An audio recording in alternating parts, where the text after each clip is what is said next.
I was excluded from my son's wedding after devoting my life to raising him, so I let time, silence, and cold karma show him what he truly lost. For as long as I can remember, my life has revolved around my son. Raising him alone was not easy, but I never complained. It was necessary to ensure that he had everything he needed. From the moment I held him in my arms, I knew that my entire world would shrink down to his well-being, his happiness, and his success.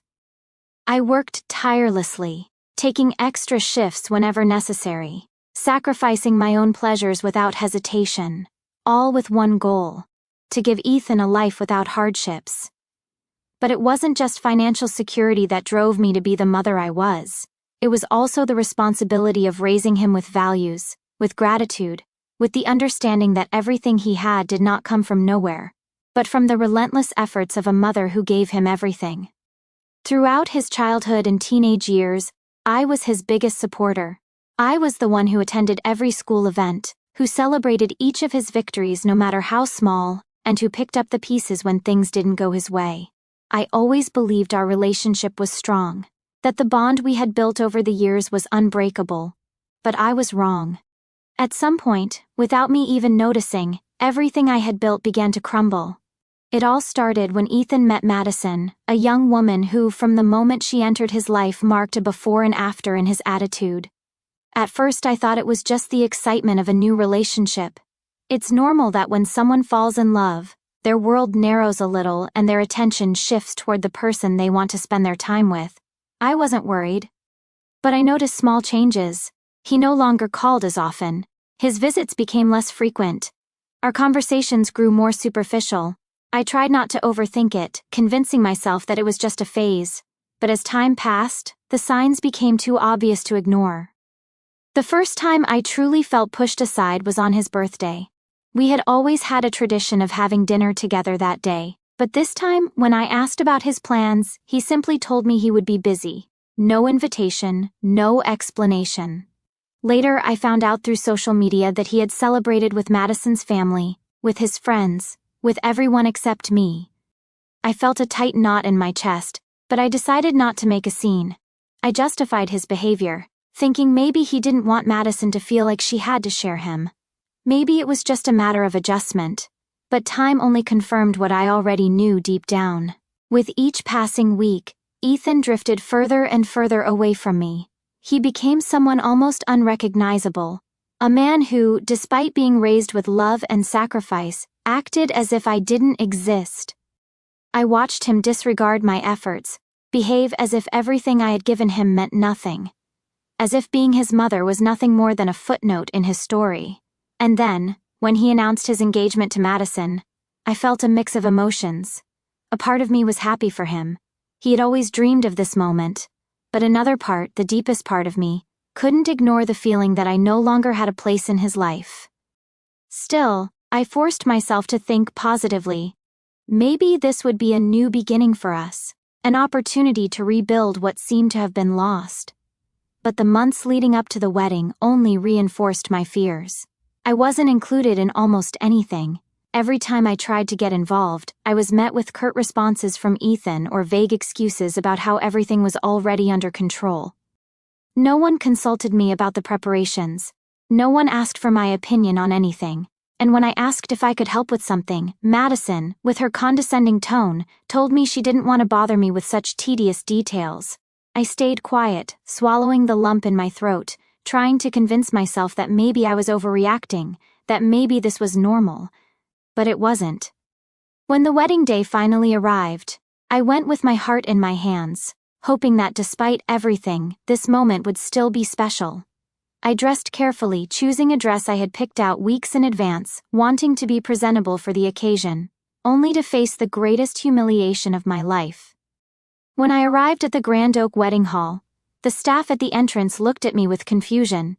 They checked the guest list and after a few seconds of awkward silence, they told me my name wasn't there. At first I thought it had to be a mistake. I tried to explain. I tried calling Ethan, but he didn't answer. And then, Madison appeared, with her fake smile and syrupy voice, looking at me as if I were a nuisance she needed to get rid of. With a sickening calmness, she said that she and Ethan had decided it would be best if I didn't attend. "We don't want any drama." Those were her exact words, as if my presence at my own son's wedding would somehow ruin their day. At that moment, I understood everything. It wasn't a mistake. It wasn't a misunderstanding. My son had made a conscious decision to erase me from this important day. I stood there at the entrance, feeling like a stranger, an outsider in the life of the person I had given everything for. An indescribable emptiness washed over me, a wound I knew would never fully heal. I turned around and walked away, my dignity shattered, but with the certainty that something had changed forever. The call that shattered any hope. Days passed before Ethan finally bothered to call me. There was no remorse in his voice. He said he hoped I would respect his decision and that we could talk about it soon. There was no apology. There was no empathy, just a demand disguised as courtesy. That was the moment I knew I had a decision to make. I had spent my whole life giving him everything, expecting nothing in return except for his love and respect. And now that he had shown me he had neither, it was my turn to decide what to do with what little remained between us. Weeks passed after the wedding, after that day when I stood outside the wedding hall feeling invisible, irrelevant, completely removed from my own son's life. In that time, I made no effort to reach out. I didn't try to reopen any channels of communication. In the past, I would have rushed to call him, to ask what I had done wrong, to try to fix whatever the problem was, even if I didn't know what it was. But this time was different. I didn't call, I didn't text, I didn't seek explanations. I simply disappeared from his life the same way he had decided to erase me from his. At first, the silence was heavy. Every day, every hour, every minute without hearing from him felt like a reminder of how little I had meant to him. I couldn't help but wonder, would he ever miss me? Would he ever look back and feel even the slightest regret for what he had done? But as time passed, the weight grew lighter. I stopped looking at my phone, waiting for a message. I stopped checking social media for clues about his new life. And little by little, I found unexpected peace in the absence of his voice. The call that changed everything. Then, out of nowhere, the silence broke. The call came on an ordinary day, a day when I expected nothing from him. I glanced at my phone, and his name lit up the screen like a ghost from the past. I won't lie. For a second, my heart raced. For a moment, a part of me thought maybe, just maybe, this call would bring an apology, maybe a tiny sign of remorse, maybe even a chance to rebuild what had been broken. But I was wrong. As soon as I answered, his tone was the same as always, as if nothing had happened, as if he hadn't humiliated me weeks ago, as if everything was fine between us. He greeted me with the same casualness he always used when he wanted something, and without wasting much time on formalities, he got straight to the point. He needed money. Apparently the wedding had been far more expensive than planned. Madison, with her extravagant tastes and dream wedding fantasies, had spent way more than they had budgeted for. And now, despite the cash gifts from their guests, it wasn't enough to cover their honeymoon at Hawaiian Paradise Resort. They had come up short, and without hesitation, Ethan had decided to turn to me to fill that financial gap. As he spoke, explaining his situation with an almost insulting casualness, I couldn't help but wonder, how is it possible that he felt no shame? How could he call and ask me for money after what he had done? How could he even imagine that, after excluding me from his wedding, he would have the audacity to ask me to finance his happiness with a woman who had been complicit in his disregard for me? I listened to his entire speech without interrupting, without saying a word. I let him talk, let him try to convince me with that voice that had once softened my heart, but now all it did was fill me with indifference. And when he finished, when he finally stopped talking and waited for my response, I gave him the only answer he deserved, a hard no. I answered him with a calmness that even surprised me. No. Just as he had chosen to remove me from his wedding, I was now choosing to remove myself from his list of solutions. If he wanted a life without me, then he would have to live with the consequences of that decision. There was silence. A long, heavy, uncomfortable silence. And then his tone changed. Gone was the fake kindness. Now there was irritation, disbelief, as if he truly could not comprehend that his own mother would dare to say no to him. "You should be grateful I'm even calling you," he said, his voice laced with arrogance, making my stomach turn. In another time, in another context, those words might have hurt me. They might have made me doubt myself, made me feel guilty. But in that moment, at that exact instant, all I felt was a dark, profound satisfaction. For the first time, I was truly seeing my son for who he was, an entitled man who saw his mother as nothing more than an ATM, an inexhaustible resource he could tap into whenever he needed, without ever giving anything in return. I hung up without another word. Then I blocked his number. Minutes later, my phone vibrated again. A message from Madison. "You're a terrible mother. You ruined the start of our marriage." I read her words, and for the first time in a long time I smiled, because in that moment I knew I had made the right decision, and the best part, this was just the beginning. The silence that spoke volumes. Time passed, and the silence between us settled in again, but this time it carried more weight, more meaning. It wasn't the awkward silence that comes with the hope of reconciliation. It was the silence that came with the certainty that the distance between us had become irreparable. After that last phone call, after my firm refusal and Madison's venomous message, I never heard from Ethan again. He made no further attempts to contact me, no attempts to convince me, and in some way that confirmed what I had already suspected. He never called for any reason other than money. He never wanted to mend our relationship. There had never been even the slightest trace of genuine remorse. He only needed me when life backed him into a corner. But the universe has a funny way of settling scores, and it didn't take long before I started hearing about what was happening in his life. The information came from different sources, distant relatives, mutual acquaintances, snippets of overheard conversations, and of course, social media, that curated showcase where people desperately try to make their lives look better than they really are. The honeymoon that Madison had always dreamed of turned out to be a watered-down version of what she had planned. Instead of the luxurious Hawaiian paradise resort with breathtaking ocean views, the one she had bragged about to her friends, they had to settle for a sunset in a far less exclusive destination.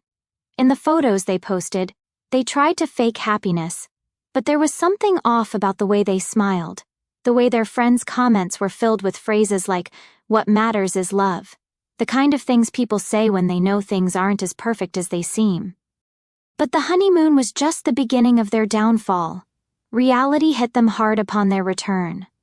The wedding had been an enormous financial burden, and now, with their bank accounts emptier than expected, tensions started to rise. I soon found out that Ethan and Madison had bought a house before the wedding, a home that Madison had picked out with the confidence that if financial trouble ever arose, I would be there to help. I could picture the conversation they must have had at the time. "Don't worry," she must have told him. "Your mom loves you too much to let you struggle." And Ethan, trusting, so sure she was right, had agreed. But now, without my financial backing, without my wallet to solve their problems, the bills started piling up. Payments started falling behind, and stress did what it always does in these situations. It revealed people's true colors. Madison, who had played the role of the loving wife so well, started showing signs of impatience. I knew because her once flashy social media, which had been filled with posts about their perfect life, became a barren wasteland. No more pictures of expensive dinners, no more shopping sprees, no more weekend getaways. Everything became duller, more mundane. And then the second call came, but this time it wasn't from Ethan. It was from Aunt Linda, someone who had never been entirely on my side but had also never fully distanced herself from me the way Ethan had. Her tone on the other end of the line was a mix of caution and urgency. "Maggie," she said, dragging out my name with a hesitant sigh. "I don't want to meddle where I'm not wanted, but I heard that Ethan is having trouble with the house, and well, I thought maybe you'd want to talk to him." I stayed silent for a moment, letting her words settle. I knew exactly what she was doing. Testing the waters, seeing if I still had any weakness left for my son, seeing if there was still a part of me willing to drop everything and run to fix his life. So, with absolute calm, I responded with the exact words they had thrown at me at the wedding hall: "I don't want any drama." There was silence on the other end, then a heavy sigh. Aunt Linda didn't argue. She didn't try to convince me. She didn't give me a speech about the importance of family. Maybe because, deep down, she knew I was right. The days passed, and even though I had no direct contact with Ethan, bits and pieces of his life still found their way to me. A mutual acquaintance told me that Madison was growing resentful. She blamed Ethan for not planning better financially. She was colder with him, less affectionate. Someone else mentioned that Madison had even considered moving back in with her parents for a while, something that, for someone like her, must have felt like a humiliating defeat. Meanwhile, I was living my life with a peace I hadn't experienced in years.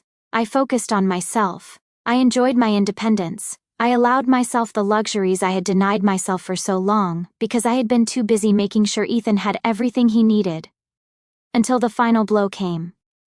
It happened during a conversation with an old friend, someone who, by sheer coincidence, had run into Madison at a social event.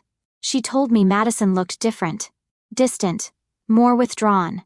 And in the middle of a conversation with other women, Madison had bitterly muttered a sentence that confirmed what I already knew. Without his mother, Ethan is nothing. That was all I needed to hear.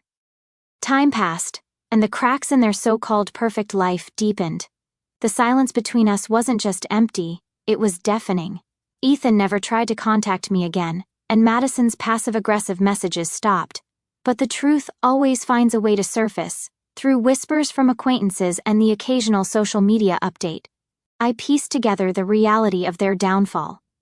Madison no longer flaunted expensive gifts or weekend getaways.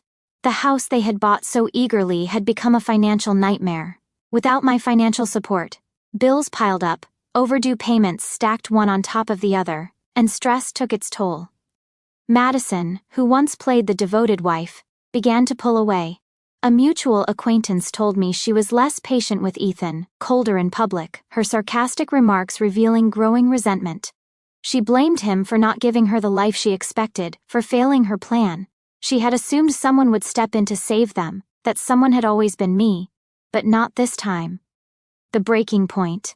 Then the real collapse began. One day, in a fit of frustration, Madison left. It wasn't an official divorce, no legal papers, no final goodbye. She simply left.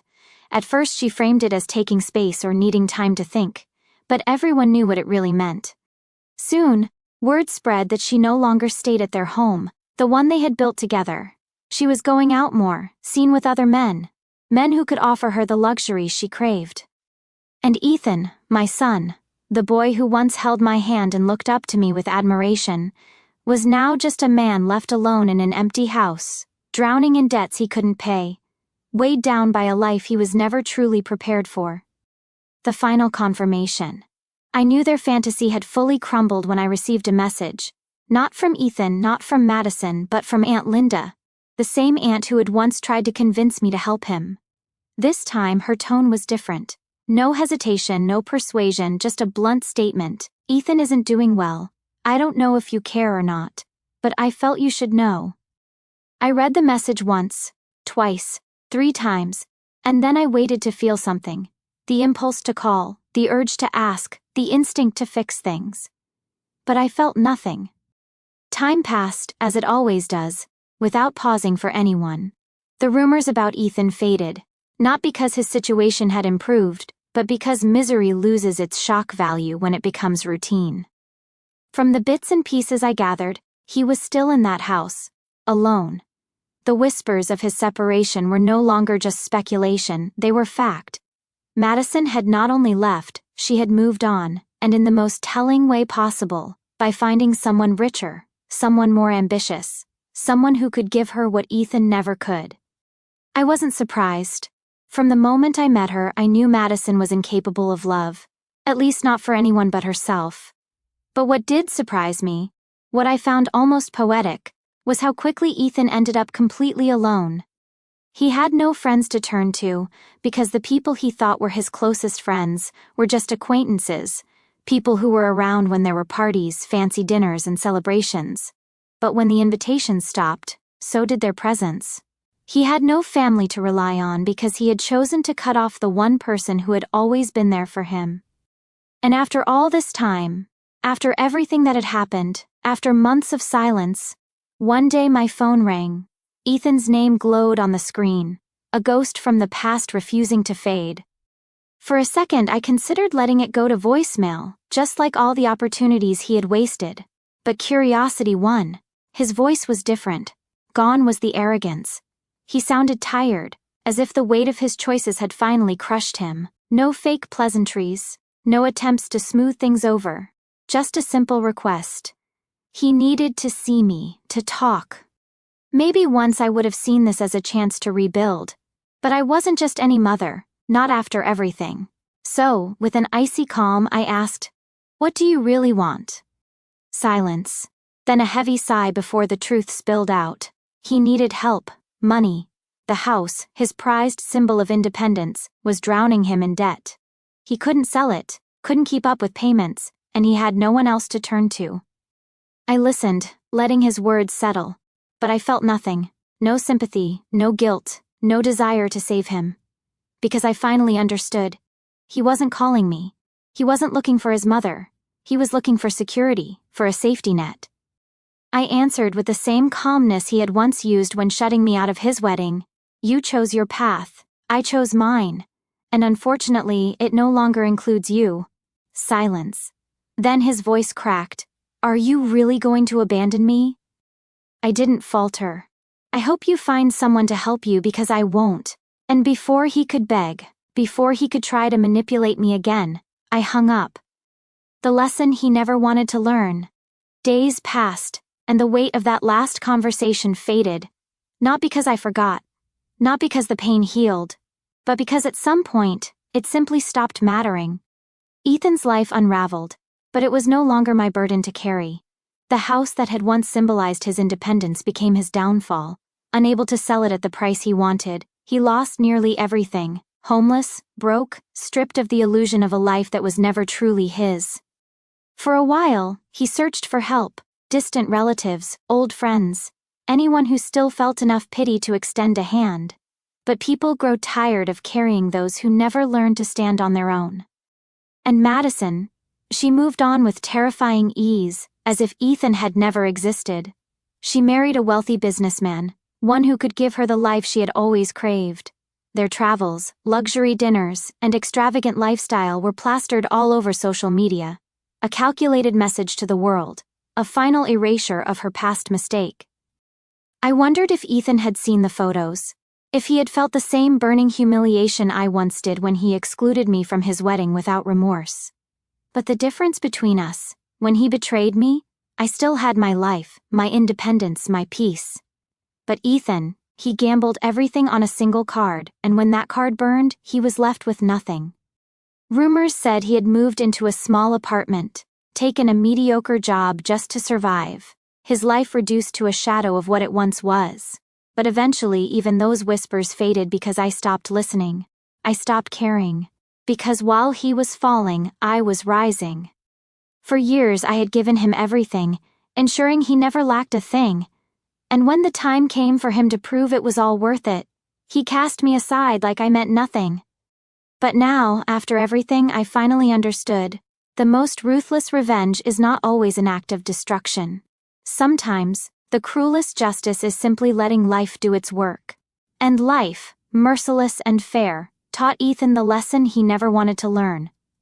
As for me, I moved forward.